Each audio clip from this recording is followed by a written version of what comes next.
kita boleh bersama-sama, kita juga akan bersama-sama dengan Bapa yang ada di sorga untuk melewati semua musim kehidupan. Oh haleluya. Mari jemaat kami undang untuk berdiri. Kita angkat satu pujian yang berkata, bersamamu Bapa melewati semua. Oh haleluya. Yesus terima kasih. Haleluya.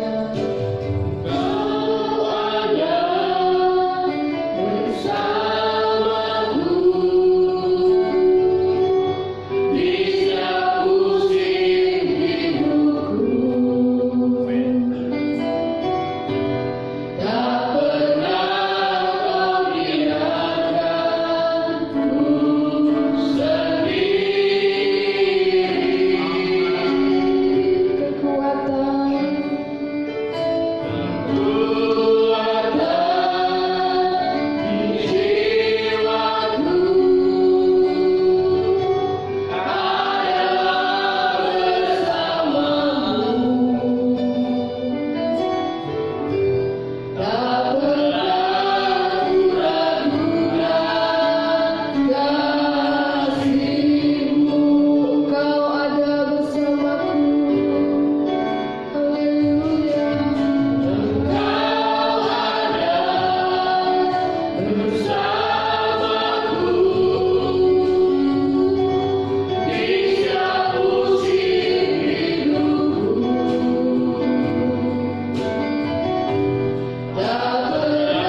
Haleluya.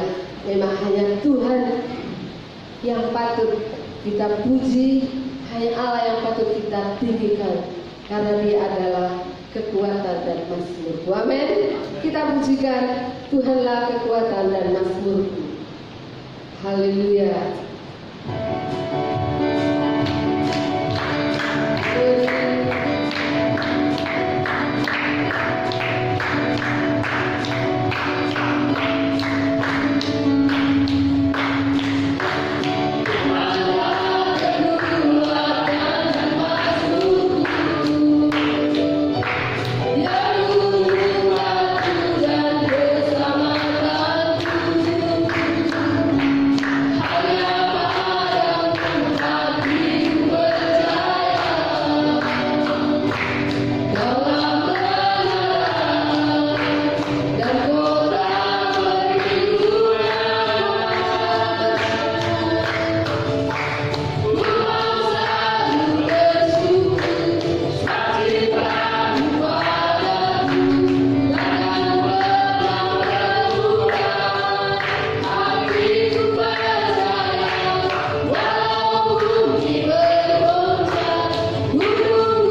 Tuhan kita. Amin. Haleluya. Mari kita bangkit berdiri, kita mau persiapkan hati pikiran kita. Kita mau diisi oleh kebenaran firman Tuhan, firman yang senantiasa memberikan kekuatan kepada kita, firman yang menghibur kita, firman yang mendidik kita, bahkan firman yang menghajar kita. Oh, biarlah sebentar firman yang akan kita dengar boleh memberikan kekuatan kepada kita, karena kita memiliki Allah yang El Shaddai. Oh, haleluya, haleluya. Yesus, terima kasih. Glory, haleluya. Terima kasih.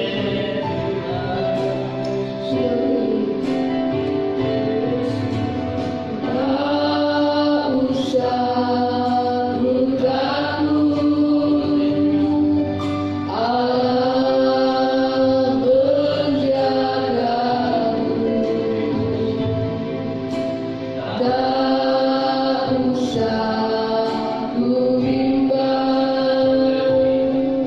Yesus peliharamu. Tak usah susah, tak usah susah. Roh Kudus tak usah cemas,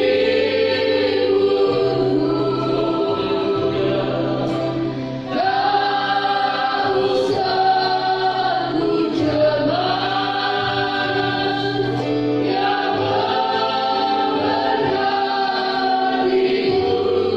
Dari awal kita pujikan, tak usah takut, Allah menjagamu. Tak usah bimbang, Yesus peliharamu. Tak usah susah, Roh Kudus hiburmu. Tak usah cemas,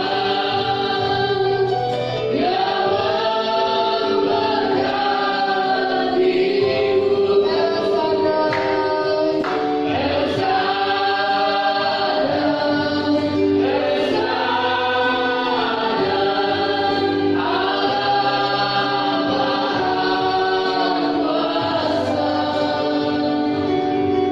Dia besar, Dia besar,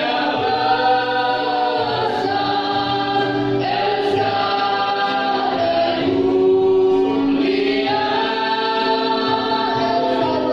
El Shaddai, El Shaddai, kami tak perlu khawatir, kami tak perlu takut Tuhan, karena Engkau menjaga kami.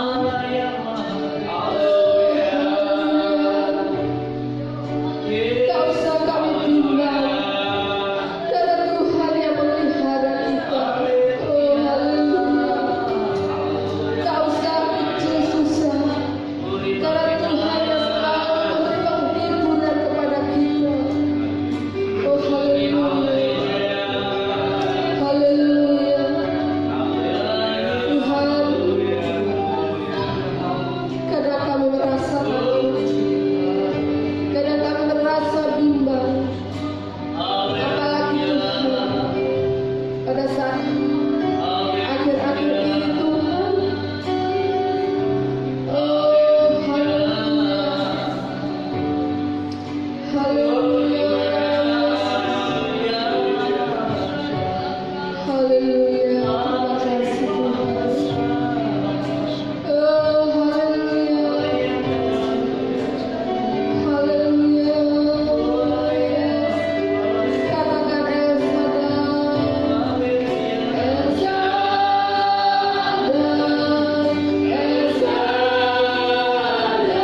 Haleluya, haleluya. Terpujilah Engkau Tuhan, Allah El Shaddai, Allah yang Maha Kuasa. Engkau berkuasa atas kehidupan kami Tuhan. Tidak ada satu hal pun di dunia ini yang bisa melampaui kuasa-Mu Tuhan. Sebabnya kami bangga memiliki Allah seperti Engkau Tuhan. Oleh karena kuasa-Mu, oleh karena kemurahan-Mu, kami boleh ada di tempat ini. Kesempatan yang Tuhan berikan bagi kami untuk kami bersekutu dengan Engkau Tuhan. Baik kami yang ada di tempat ini maupun jemaat Tuhan yang ada di rumah. Kami percaya Tuhan, kuasa-Mu tidak bisa dibatasi oleh ruang dan waktu. Dan kami percaya Tuhan, ketika Engkau melalui setiap kehidupan kami, maka kami akan mendapatkan kekuatan yang baru. Terima kasih Tuhan untuk kehadiran Tuhan yang boleh kami nikmati.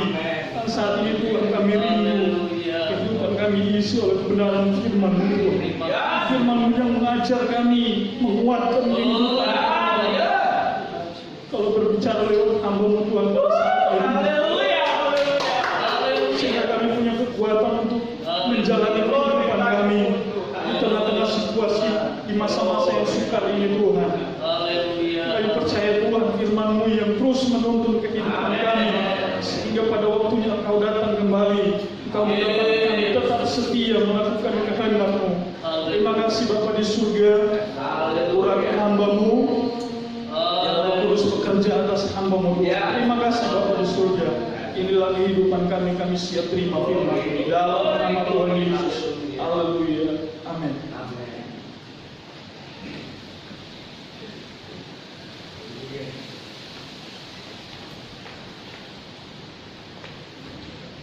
Puji Tuhan. Haleluya. Saya mau mengajak kita semua, baik yang menyaksikan lewat handphone, ya jemaat-jemaat dimanapun kita berada, kita mau sama-sama katakan haleluya 3 kali. 1, 2, 3. Haleluya. Haleluya. Haleluya. Haleluya. Haleluya. Puji Tuhan. Ya. Terima kasih buat Bapak Gembala, Ibu Gembala yang sudah memberikan kesempatan buat saya pada saat ini untuk menyampaikan firman Tuhan. Dan tentunya karena kita ibadahnya masih lewat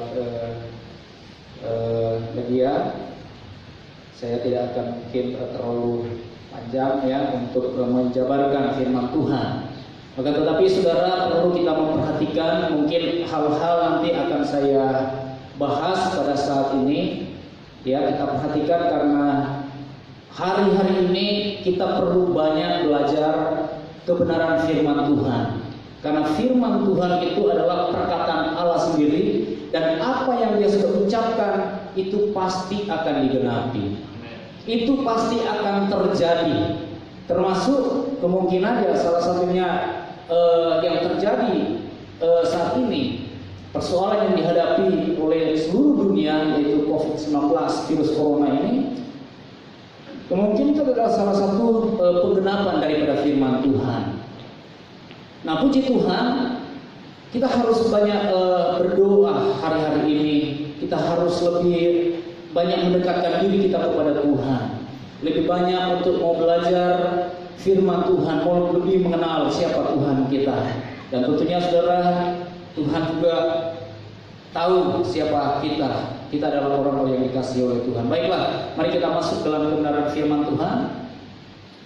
Firman Tuhan saat pada kesempatan ini yang saya akan ambil di dalam Matius pasalnya yang ke-24.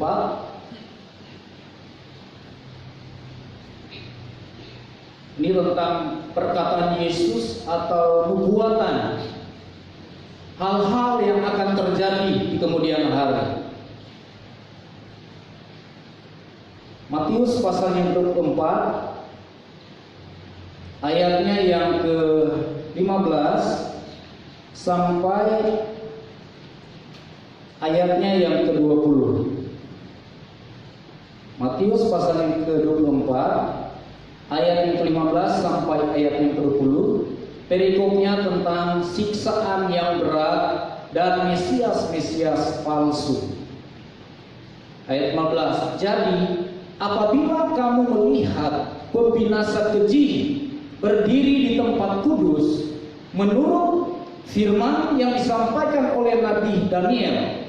Para pembaca hendaklah memperhatikannya. Maka orang-orang yang di Yudea haruslah melarikan diri ke pegunungan. Orang yang sedang di peraminan di atas rumah, janganlah ia turun untuk mengambil barang-barang dari rumahnya. Dan orang yang sedang di ladang, janganlah ia kembali untuk mengambil pakaiannya. Ayat 19 dan 20. Celakalah ibu-ibu yang sedang hamil atau yang menyusui bayi pada masa itu. Berdoalah supaya waktu kamu melarikan diri itu janganlah jatuh pada musim dingin dan jangan pada hari Sabat. Puji Tuhan. Nah, saudara-saudaraku, di sini Yesus dia berkata, melalui khotbahnya dia berkata, jadi apabila kamu melihat pembinasa keji berdiri di tempat kudus, dikutip dia di dalam kitab Daniel, menurut firman yang disampaikan oleh Nabi Daniel. Jadi ini sudah disampaikan oleh Tuhan melalui Nabi Daniel, itu sudah cukup lama, dan Yesus dia mengulangi kembali. Dan ini saudara kita akan melihat, walaupun belum terjadi, tetapi di dalam kitab Wahyu itu peristiwa akan terjadi, penggenapannya ada di sana. Termasuk di dalam Wahyu pasal 12, ya. Nah, di sini dikatakan begini. Saya kasih tema begini, saudara. Hati-hati, berjaga-jaga karena akan muncul si pembinasa. Hati-hati, berjaga-jaga, saudara, ya. Karena ini, saudara, yang dikatakan oleh Yesus, yaitu si pembinasa, P besar, pembinasa. Ya, kalau kita pelajari apa yang dikatakan oleh Daniel dan Yesus, ini adalah satu oknum yang memiliki kuasa, yang memiliki otoritas yang luar biasa. Ya, tetapi memang saya tidak bisa menjelaskan panjang lebar di sini. Tetapi saya mau ulangi, di sini katakan, apabila kamu melihat pembinasa keji berdiri di tempat kudus, ya.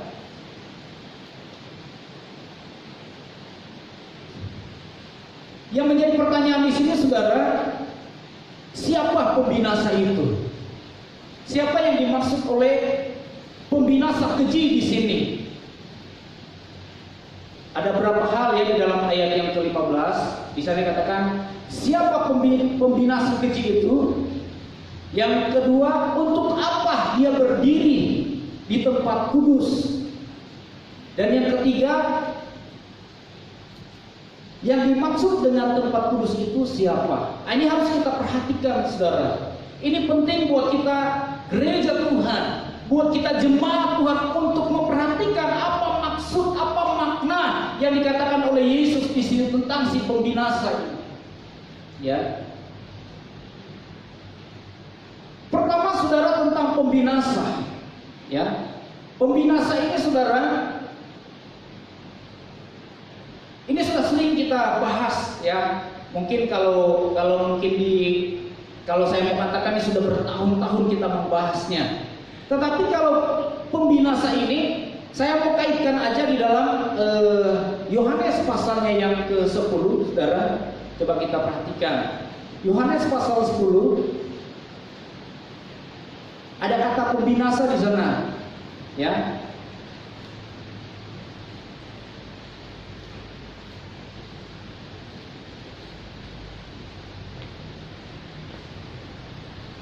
Yohanes pasal 10 ayat yang ke-10.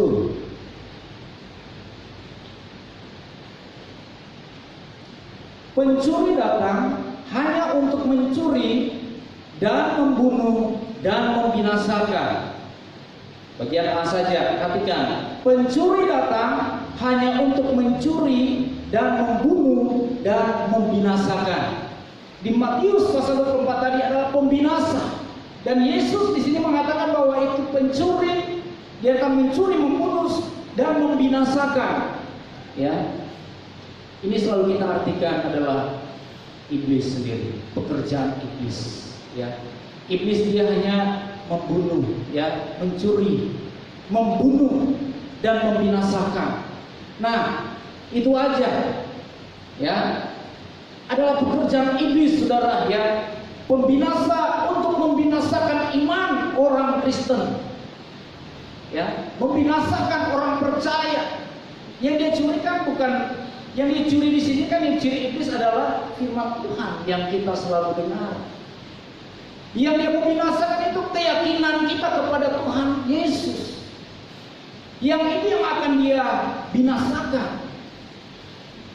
Jadi hati-hati kita di dalam dunia ini. Yesus sudah katakan, apabila kamu melihat pembinasa keji itu berdiri di tempat kudus, ya, makanya hati-hati, jangan kita lengah, saudara. Jangan kita nyantai dalam mengiringi Tuhan. Karena pekerjaan pembinasa ini disebut pembinasa keji. Saya mau ingin bahas itu, cari pengertian tentang pembinasa keji, tapi terlalu lama, saudara.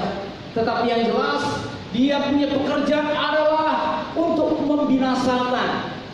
Pekerjaan adalah untuk menghancurkan iman orang Kristen. Tujuannya apa? Supaya kita binasa, supaya kita masuk di tempat penghukuman kekal selama-lamanya. Haleluya. Ya, itu aja. Pekerjaannya adalah merusak. Melihat orang setia, berbagai cara iblis dia coba mencuri, dia mau melakukan sesuatu supaya kesetiaannya itu berubah tidak setia. Itu yang pekerjaannya, dengan tipu daya, ya. Kedua, karena di dalam ayat 15 dikatakan dia berdiri di tempat kudus. Saya baca ulang. Apabila kamu melihat pembinasa keji berdiri di tempat kudus,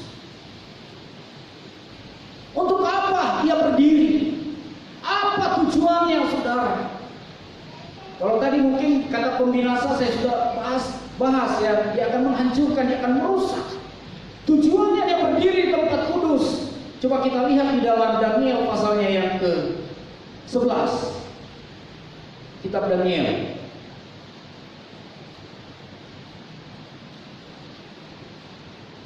Daniel pasal 11.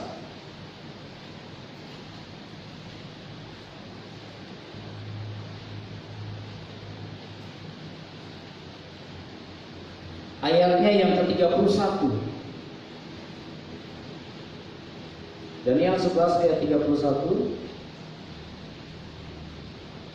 Perhatikan Bapak Ibu, tentaranya akan muncul. Mereka akan menajiskan tempat kudus itu. Benteng itu menghapuskan korban sehari-hari dan menegakkan kekejian yang membinasakan. Satu kata aja di sana. Mereka akan menajiskan itu. Apa dikatakan tadi? Tempat kudus. Namanya juga tempat kudus. Ya, baiknya yang kudus. Mereka akan menajiskan tempat kudus. Tujuan pembinasa itu adalah menajiskan, mengotori tempat kudus agar supaya tidak layak untuk didiami oleh Yang Maha Kudus. Cara kerjanya bukan seperti corona virus, saudara. Virus yang sedang terjadi, siapa aja kena, saudara. Mau dia bukan orang Kristen, ya. Mau dia orang percaya kepada Tuhan, kalau bersentuhan dengan orang terpapar itu bisa kena. Semua kena. Tetapi kalau pembinasa ini, karena disini dia berdiri di tempat kudus, dia hanya akan menyasar ke tempat orang-orang percaya. Karena orang kudus itu yang dimaksudnya adalah orang-orang percaya, ya. Itu pekerjaannya. Kalau kita lihat di dalam Wahyu pasal 12 ayat 13, 17, di sana dikatakan naga itu dia memburu, dia mengejar itu perempuan. Perempuan itu dilambangkan itu kita gereja Tuhan. Dia marah, iblis dia marah. Saya tidak perlu baca sekarang. Nah, di sana dikatakan itu orang apa? Yang dia marah kepada, langkah baiknya saya baca secepatnya saudara ya, supaya kita dapat pengertian di sana di Wahyu pasal 12 ya. Wahyu pasal 12 tadi saya katakan dia akan memburu. Kemudian ayatnya yang ke-17 Wahyu pasal 12, maka marahlah naga itu kepada perempuan itu, lalu pergi memerangi keturunannya yang lain yang menuruti hukum-hukum Allah dan memiliki kesaksian Yesus. Nah, dia marah dan dia memerangi itu keturunan yang lain yang menuruti hukum-hukum Allah dan memiliki kesaksian tentang Yesus. Ini maksudnya orang-orang kudus, orang Kristen. Ya, dia bekerja mengerikan saudara, karena memang Yesus katakan bahwa itu yang terjadi pada waktu itu sesuatu yang belum pernah terjadi, siksaan, penderitaan yang belum pernah terjadi, terutama buat orang Kristen. Jadi kembali ke tema tadi ya, kita harus hati-hati, berjaga-jaga ya. Nah, tempat kudus, dia berdiri tempat kudus adalah dia mau menajiskan, dia mau mengotori pikiran kita orang Kristen. Dia akan melakukan hal yang mengerikan saudara. Orang Kristen yang akan kalau sampai terpengaruh dengan pengaruh dia itu akan berubah menjadi orang yang menjadi pengikut. Karena tujuan dia supaya dia jadi pengikutnya kan, dengan berbagai cara. Saudara, kalau kita melihat cara kerjanya, dia punya kuasa untuk menyembuhkan orang sakit. Misalkan waktu dia menganiaya, kepala putus ya, tapi kematiannya diangkat, dia bisa berteriak, oh maafkan saya, tanya mau ikut saya, oh mau, bisa diambil kembali kepala itu dan ditaruh kembali, dipulihkan. Itu punya kuasa ya. Jadi bagaimana saudara kita mempertahankan iman kita kepada Tuhan? Ini sudah dikatakan oleh Yesus. Yang ketiga, bagian C, tempat kudus itu siapa? Udah tidak jauh-jauh lagi. 1 Korintus pasal 3 ayat 16. Tidak tahukah kamu bahwa kamu adalah bait Allah? Jadi intinya kita jemaat dan hamba Tuhan yang jadi ancaman itu sang pembinasa yang dikatakan oleh Yesus itu sendiri. Haleluya. Puji Tuhan saudara. Ini Yesus katakan kepada kita sekarang. Karena ini belum terjadi. Rohnya sudah ada, tetapi ini belum terjadi. Kita harus berjaga-jaga, hati-hati ya. Nah, oleh sebab itu ketika kita melihat yang dikatakan ketiga hal tadi, kalau kita kembali ke tema supaya kita berjaga-jaga karena akan muncul si pembinasa keji ini, ya, supaya kita tidak mengalami kebinasaan. Apalagi saat ini kita sedang menghadapi persoalan yang cukup berat, yaitu virus corona yang berdampak ke semua hal, baik perekonomian, bahkan dalam peribadatan kita kepada Tuhan terdampak, saudara. Kita tidak bisa berkumpul bersama-sama, ya. Kita cuma bisa melihat ibadah melalui handphone. Tapi puji Tuhan, ya, siapa yang dapat memisahkan kasih Kristus dengan kita kepada Dia? Ya, tidak ada yang dapat memisahkan. Jadi kalau kita memiliki kecintaan dimanapun kita bisa beribadah, berkomunikasi dengan Tuhan, kita bisa menyenangkan akan hati Tuhan. Nah, tentunya saudara, kalau kita melihat ini sesuatu yang sangat, karena dikatakan di perikopnya siksaan yang berat, pembinasa keji dia akan melakukan ketiga hal tadi. Dia akan merusak iman orang percaya. Tentunya ada tiga hal yang Yesus sampaikan di sini yang harus kita simak bersama-sama. Ini penting buat kita saudara. Kita baca di dalam ayatnya yang ke-16. Matius 24 ayatnya yang ke-16. Bisa dikatakan begini. Maka orang-orang yang di Yudea haruslah melarikan diri ke pegunungan. Orang-orang yang di Yudea haruslah melarikan diri ke pegunungan. Yesus berkata demikian. Apa yang dimaksud dengan melarikan diri ke pegunungan? Ya, lari. Kalau saya coba kaitkan saudara dengan di Matius pasal 11 ayat yang ke-28, Yesus pernah berkata, marilah kepadaku, hai kamu yang lemah letih, lesu dan berbeban berat, Kalau saudara kita melihat mungkin ada mungkin di rumah jemaat yang punya gambar tentang undangan Yesus, tangan Yesus seperti ini, saudara. Kemudian banyak yang datang itu mereka datang dengan langkah berjalan. Berjalan berarti langkahnya langkah seperti biasa. Tetapi kalau di sini dikatakan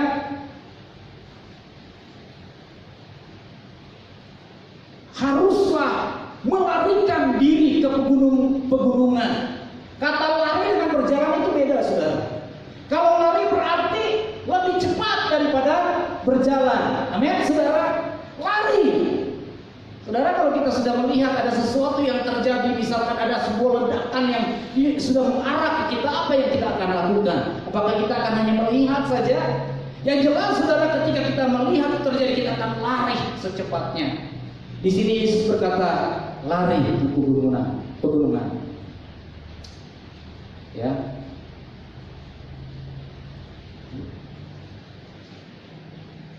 Dengan kata berlari lebih cepat, artinya secara rohani segera mengambil keputusan sebetulnya. Ya.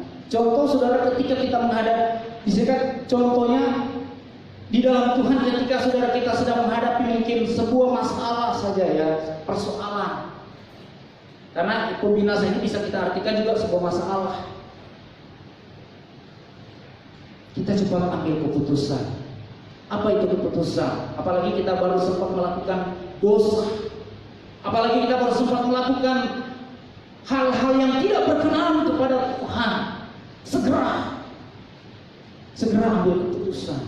Minta ampun kepada Tuhan. Itu yang dimaksud. Berlari datang, secepatnya bertobat. Saya bersyukur saat ini saya bisa berdiri. Kenapa? Kemarin saya kira-kira jam 1 malam lagi enak tidur, tiba-tiba saya merasa perut saya sakit. Saya pergi ke belakang, tidak bisa. Oh, ternyata saya sakit perut. Itu sakit perut dari jam 1 sampai pagi, sampai siang itu saya terguling-guling sampai malam, jam 9 malam. Saya sudah minum obat. Waktu tidur bangun saya sehat. Saya pikir saya sudah mau pergi ke rumah sakit. Waduh, luar biasa. Ketika saya mengalami rasa sakit, saya berdoa, Tuhan, ampuni saya. Saya tidak bisa lagi mengajak anak-anak berdoa pada waktu pagi. Saya di tempat tidur, saya berseru, Tuhan Yesus, Tuhan, saya berkata, haleluya, puji Tuhan. Tetapi dalam satu seruan yang segera memohon pertolongan kepada Tuhan. Memang sederhana, tetapi saya bisa merasakan hadirat Allah. Ketika saya berkata demikian, haleluya. Itu yang saya ambil. Bertobat, ini masalah besar. Pembina saya adalah masalah besar, saudara. Jangan menunggu saudara masalah yang lain datang. Tetapi saudara, ketika saat ini kita mengalami sesuatu, oh Tuhan sedang memanggil kita, merubah sikap kita, amin, dan lain sebagainya. Kemudian ada kata lari ke pegunungan. Gunung itu adalah bentuknya menanjak, saudara. Artinya, saudara, menanjak berarti berbicara tentang sebuah namanya juga naik gunung. Capek ya kalau kita naik gunung ya. Itu berbicara tentang pergumulan, saudara. Karena gunung di sini berbicara tentang Yesus. Gunung di sini berbicara tentang firman Allah. Gunung di sini berbicara tentang Dia. Gunung di sini berbicara tentang Allah. Saudara, ternyata untuk masuk ke dalam hadirat Allah tidak gampang. Dan asal-asalan kita datang berdoa, terima kasih Tuhan. Kita harus berusaha, kita harus bergumul, seperti dikatakan naik lari ke pegunungan sampai kita bisa mencapai ke dalam hadirat Allah. Amin, saudara. Ini yang penting yang saya beritakan pada saat ini. Ini yang penting saya mau sampaikan adalah Yesus berkata ketika itu terjadi, lari ke pegunungan. Jangan berlambat-lambat, amin. Lari, jangan nyantai. Kalau tidak kita akan binasa, saudara. Mazmur pasal 62 ayat 3, hanya Dia gunung batuku. Kalau kita tidak lari kepada Yesus, kita akan binasa. Amin. Lari, ya, lari, berseru. Tetapi ada pergumulan menanjak, saudara, untuk mencapai hadirat Allah. Oh, tidaklah gampang. Yang kedua, Yesus berkata di Matius 24:17-18, orang yang sedang di peranginan di atas rumah, janganlah ia turun untuk mengambil barang-barang di rumahnya. Dan orang yang sedang di ladang, janganlah ia kembali untuk mengambil. Ya, orang yang sedang di peranginan di atas rumah, di atas tempat dia mungkin nyantai, ketika itu terjadi, firman berkatakan jangan turun untuk mengambil barang-barang di rumahnya. Dan ayat yang seterusnya, kalau dia di ladang, jangan kembali ke rumah untuk mengambil pakaian. Apa maksudnya, saudara? Ketika itu terjadi, kita tidak lagi boleh memikirkan itu perkara-perkara yang ada dalam dunia ini. Haleluya. Contohnya, saudara, kita lihat itu tentang istri Lot. Sebenarnya sudah dikutip juga di dalam Lukas pasal yang ke-17. Coba kita lihat dalam Lukas pasal 17.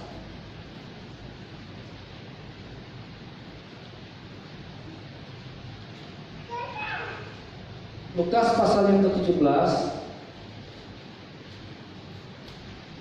ayatnya yang ke-31 dan 32. Ayat 31-32. Barang siapa pada hari itu sedang di peranginan di atas rumah, dan barang-barangnya ada di dalam rumah, janganlah ia turun untuk mengambilnya. Dan demikian juga orang yang sedang di ladang, janganlah ia kembali. Ayat yang kedua, ingatlah akan istri Lot. Jadi kalau dikatakan ingatlah akan istri Lot, apa yang terjadi ketika Sodom Gomora itu mau ditunggang-balikan oleh Allah.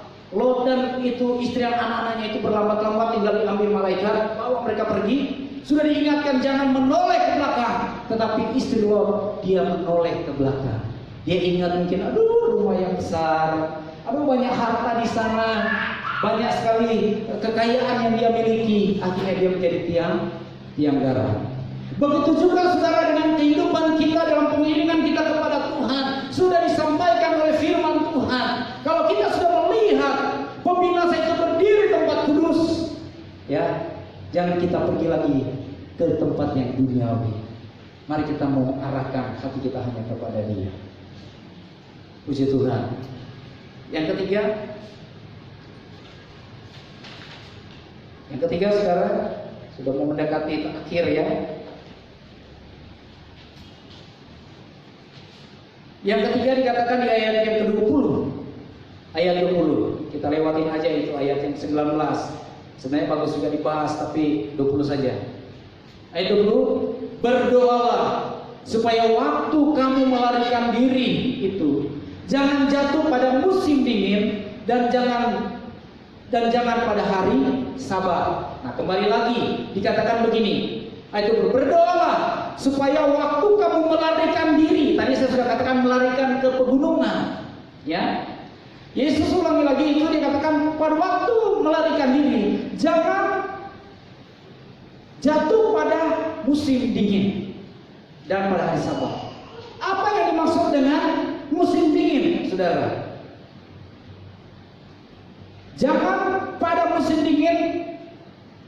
Kalau saudara saya perhatikan itu kata musim dingin ini, kalau diterjemah di Alkitab terjemahan lama tetap sama, musim dingin. Tetapi kalau saya lihat di terjemahan aslinya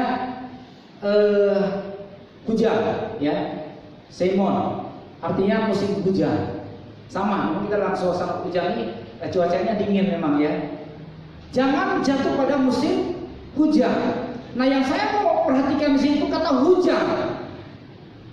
Jangan pada musim hujan. Kalau kita bandingkan di dalam Matius pasal yang ke-7, Matius 7 ayat 24. Matius pasal 7 ayatnya yang ke-24.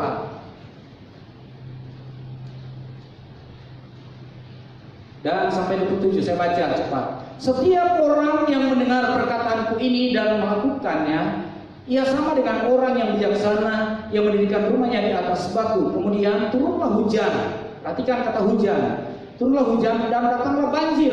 Lalu angin melanda rumah itu, tetapi rumah itu tidak roboh sebab didirikan di atas batu. Tetapi setiap orang yang mendengarkan perkataanku ini dan tidak melakukannya, ia sama dengan orang yang bodoh yang mendirikan rumahnya di atas pasir. Kemudian turunlah hujan dan datanglah banjir, lalu angin melanda rumah itu sehingga runtuhlah rumah itu dan hebatlah kerusakannya. Di sini kita melihat itu rumah di sini, ya. Yesus dia menceritakan tentang bagaimana orang membangun rumah. Ada yang dibangun di atas batu dan ada yang di atas pasir. Berbicara tentang iman kita, ya. Dan hujan di sini dia datang menyebabkan banjir dan merobohkan itu rumah yang didirikan di atas pasir. Itu selalu kita artikan berbicara tentang masalah, persoalan, ujian, pencobaan. Yesus berkata, berdoalah supaya jangan waktu kamu melarikan diri, jangan pada musim dingin. Jangan saudara kita lari datang kepada Yesus ketika kita sudah menghadapi masalah, ketika kita sudah menghadapi persoalan baru datang kepada Yesus. Banyak orang nanti mau cari gembala, mau cari pendeta, mau cari gereja setelah sudah mengalami masalah. Mungkin usahanya sudah mulai goyang, mungkin dia ada mengalami masalah baru datang, oh tolong saya. Banyak begitu saudara. Tetapi Yesus mengajarkan kita pada saat ini, jangan kita melarikan diri pada musim dingin. Jangan kita datang kepada Yesus pada musim hujan. Ya, Tuhan tidak mau terima kayaknya. Nanti butuh Tuhan setelah sudah ada masalah. Tetapi mulai saat ini, saya yakin dan percaya kesetiaan kita kepada Tuhan dari mungkin 10 tahun yang lalu, bahkan ada yang 15 tahun yang lalu, ada yang 5 tahun yang lalu, itu tidak akan dilupakan oleh Tuhan. Ada rekam jejaknya, Tuhan akan lihat, oh dia dari kecil dia sudah setia. Oh dia nanti datang kepada Yesus sudah ada masalah. Ya, jadi jangan. Yesus katakan jangan pada musim dingin. Yang kedua, tentang itu yang tadi pertama ya. Jangan nanti datang lari pada Yesus atau dikatakan di apa tadi? Ayat yang ke-20 dikatakan pada hari Sabat. Jangan pada musim hujan, pada musim dingin dan pada hari Sabat. Kenapa hari Sabat? Jangan pada hari Sabat, karena saudara hari Sabat itu adalah hari perhentian. Allah bekerja kemarin pada hari ke-7 dia beristirahat. Sudah terlambat saudara. Pada hari Sabat tidak ada pelayanan. Ada saatnya saudara kita hamba-hamba Tuhan tidak akan lagi melayani seperti ini. Tidak ada. Akan terjadi haus dan lapar akan firman Allah. Amos pasal 8 ayat 11 sampai 14 ya. Tuhan akan mengirimkan kelaparan, bukan makan dan minum. Saat ini kita masih bisa makan dan minum, tetapi saudara, kelaparan akan firman. Orang mau ingin dengar firman Tuhan tidak ada. Kita masih bisa dengar firman Tuhan lewat media, dimanapun kita bisa dengar firman. Tetapi akan datang waktunya saudara, kita tidak bisa mendengarkan firman Allah. Oh nanti menjawab Tuhan, so terlambat. Selamat tinggal, ya. Oleh karena itu saya memberi kesimpulan firman Tuhan pada saat ini saudara, jangan terlambat. Amin saudaraku. Sekarang inilah waktunya cari Tuhan. Segera ambil keputusan. Jangan sampai terlambat dan binasa. Karena pembinasa keji itu dia akan muncul. Jadi jangan mau kelaklah begawai dulu, ya. Kelaklah baru cari Tuhan. Sekarang ini segera berlari. Artinya cepat, akhirnya cepat ambil keputusan. Jangan menunggu waktu. Puji Tuhan, kiranya firman Tuhan meneguhkan iman kita pada saat ini saudara. Firman Tuhan menguatkan kita. Ya walaupun kita sedang diperhadapkan masalah persoalan yang cukup berat, tetapi saya kira percaya kalau kita menerima firman Tuhan dengan iman, dengan penuh keyakinan, dengan kesungguh-sungguhan bahwa Allah telah berbicara, Tuhan telah berbicara kepada kita. Mari kita mau datang kepada Tuhan dengan sungguh-sungguh. Iring Tuhan dengan sungguh-sungguh. Ambil keputusan. Jangan ulur-ulur waktu, segera ambil keputusan. Puji Tuhan, Tuhan memberkati.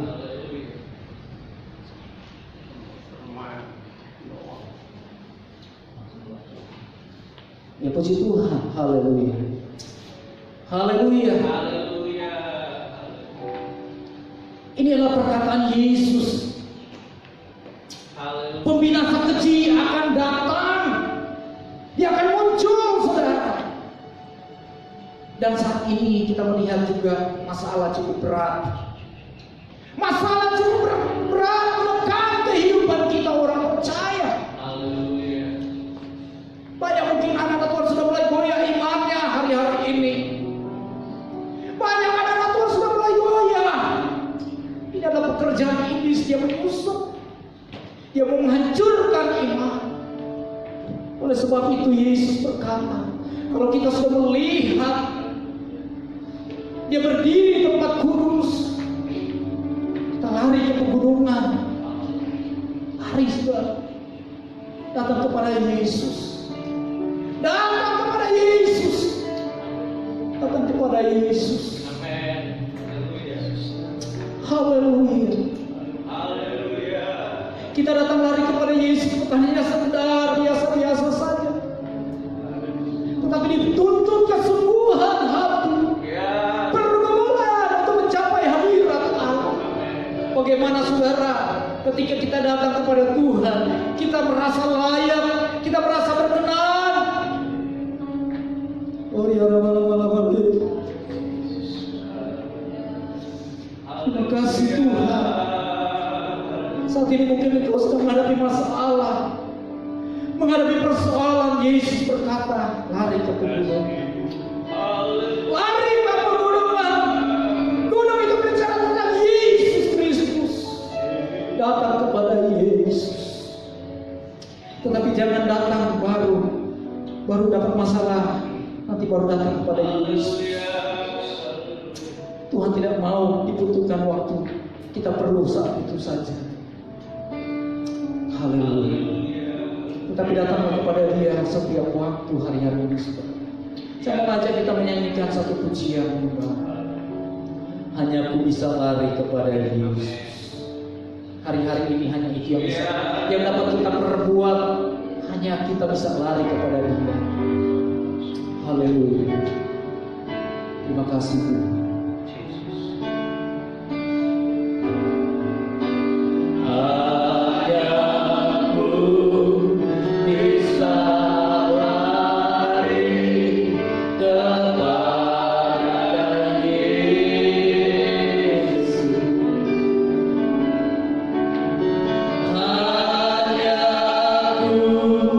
Bisa lari kepada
Terima kasih. Terima kasih. Terima kasih Bapa. Engkau adalah gunung batu kami. Engkau hadir untuk kami.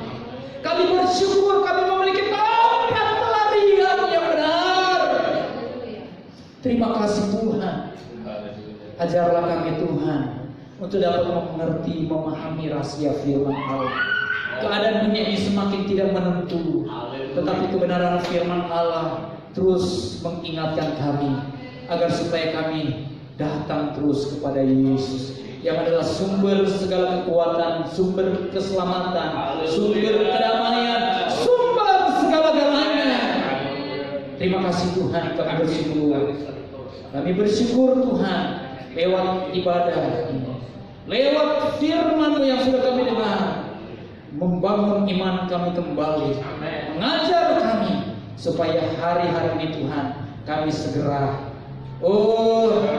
ambil keputusan untuk mau bertobat, untuk mengubah kehidupan kami supaya kami menjadi anak Tuhan yang lebih sungguh-sungguh lagi di dalam kami mengiringi Tuhan. Terima kasih Bapa, terpujilah nama Tuhan. Di dalam doa kami sudah berdoa dan mengucap syukur. Berterima kasih buat firman Tuhan yang sudah kami dengarkan pada saat ini.